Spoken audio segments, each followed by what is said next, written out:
Ladies and gentlemen, friends, Minister, principals, and certainly the Z Jamaica family, I'd like to thank you for inviting us and certainly for the support.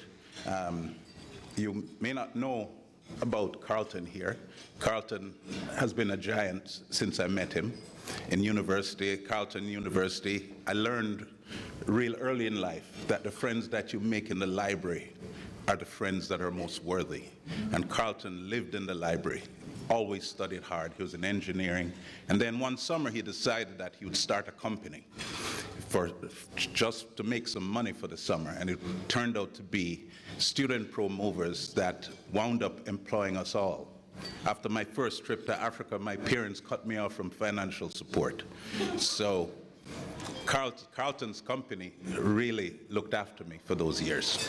And you know, it's when we started UZAZI, Carlton was the first guy I reached out to because he had the contacts and I knew he cared. He always cared about us and he always trailblazed. And I'm so proud of him, I can't tell you. You know, it's been almost 40 years, almost 40 years. I remember when it was time to close Student Pro Movers, I advised him that it's time to reinvent himself, and just to see how he has reinvented himself is I moved to almost to tears. Carlton, I mean, you're a giant. We created UZAZI basically from a dream. I was taken from Jamaica when I was 16 years old, a few days after my father decided to move us to Canada. I was a privileged child, having lived the best of Jamaica, lived in remarkable communities, and had access to things most Jamaicans never could have imagined. My father was a technical advisor, and certainly with the UN eventually, but at first in Jamaica, he was, I believe, one of the founders of the Project Land Lease, and he also was one of the architects of Michael Manley's 5-year plans. So I saw potential. And when he chose to take us out of Jamaica, I was tremendously disappointed and hoped to make some sort of contribution. Unfortunately, after I got my first degree and came back to Jamaica, they informed me that they didn't want me. There's nothing for me to do here. So I chose to stay in Canada and contribute there. After having worked with some 25,000 children and worked in all the schools around Toronto that I could work in and develop skill sets, rose to the point where I thought I had to do something. You know, I was sitting there after having a spinal operation and thinking maybe my life was over, and realizing that the one thing that I've always wanted to do that I haven't been able to do is to contribute to the children of Jamaica. So it was UZAZI, which means parenting. It comes from a place of love and caring. Driving through the hills of Riversdale, St. Catherine, came upon a church that was quite remarkable, and we stopped to take pictures. And we saw a group of mothers having just dropped their children off. And they said to us, come and see our school. We're so proud of our school. We saw the most beautiful school. We did not realize that the roof was rusted through. We did not realize that most of the doors were rotted. We did not realize that there were no windows at the back of the school and that there was only rebar and very rough concrete. We did not realize that they had been trying to establish a library, but they had only two volumes of old encyclopedias. So, you know, they had just gotten the internet, but it had not been distributed throughout the school. And certainly there were no TVs, there's no audio-video equipment, and the wiring in the school was maybe 80 years old. The principal was amazing, the teachers were so committed, and the students were awesome. You know, the principal boasted that he had no behavioral problem. The children came to school totally ready, committed to making a difference in their lives. They believed that education was the key, their only opportunity to break from poverty. Later on, we learned what the school needed. I called Joe, and within a few days, she had found, I think, 800 books. We have since shipped somewhere between 12 and 15,000 books. We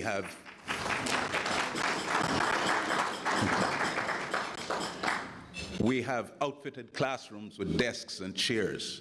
We've shipped 2 containers, we've shipped 13 barrels, we've made 20-odd trips to Jamaica laden with boxes and whatnot of supplies from TVs, audio, video, other audio, video equipment, etc. Here are our challenges. We're in a position now where to bring it, when we started, the Jamaican government allowed us to bring anything under 5,000 US without having a broker. Now, it is expected that we have to pay a broker and pay all the fees before we bring the items that the schools so need. So right now, we don't bring anything. And the container, we have promised schools containers, and we have 3 more containers. And after that, unfortunately, we will stop supporting Jamaica in that venue. The Jamaica Self-Help have been serving Jamaican schools for the past 42 years. They are basically small city, or rather small town teaching communities. They started by teachers who were connected through the Catholic Church in Jamaica. And initially, when they started, the Canadian government, under the Canadian International Development Agency, was funding nonprofit agencies to do the sorts of work that we do. Now there is no money.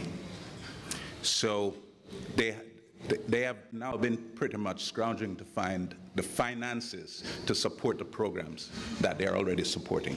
They're now in their 80s, so they can't continue the work. We volunteered to do so, and at present, we're in transition to migrate Jamaica Self-Help to Jamaica. The funds are available in Jamaica, but for some reason, most Jamaicans tend not to choose to be charitable. The primary schools, particularly the remote, rural primary schools, are suffering tremendously. Principals have basically become beggars to try to get the basic resources to continue the work. The teachers are overburdened. The materials, whatever educational materials that are available to most, they make themselves. One of the things that we have in Canada, each teacher has access to between $300 and $450 Canadian every year just to buy supplies. Just to buy supplies. Here, it seems they have nothing. I see one principal showed me a carton box which was very much depleted, and that's all he got for his school for that year. So the sad thing is that we get all this stuff for free. And when we load a container with these items, we get to we ship it, okay, buying a container when we started was $2,000 Canadian. Then it took $4,500 to ship it. Then another $7,000 to clear it. And you look at a lot of the costs, the items we get for free, but we're forced to put a cost on each item. And based on that cost, an administration fee is charged. It just feels incredibly disrespectful and unreasonable.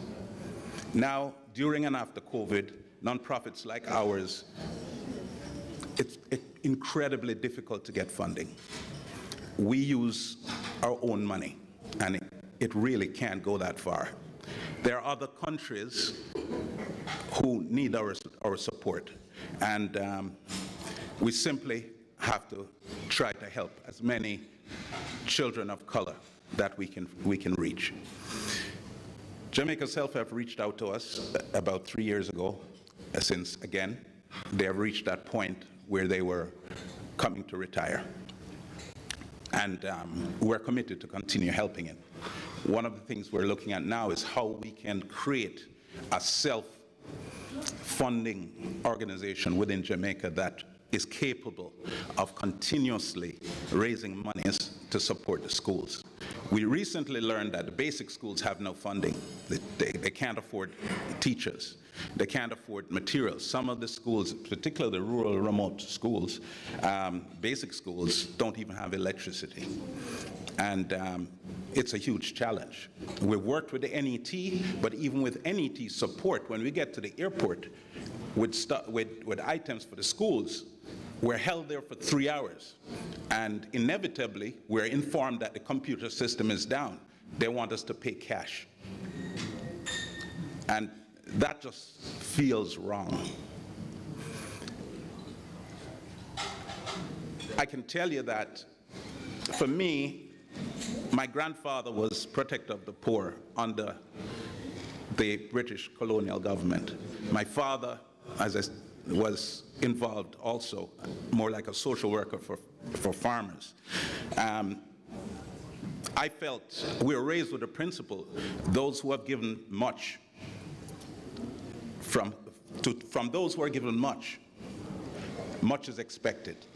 So I didn't want to see my last day before I could at least pay back Jamaica for the free education we had under the Michael Manley government.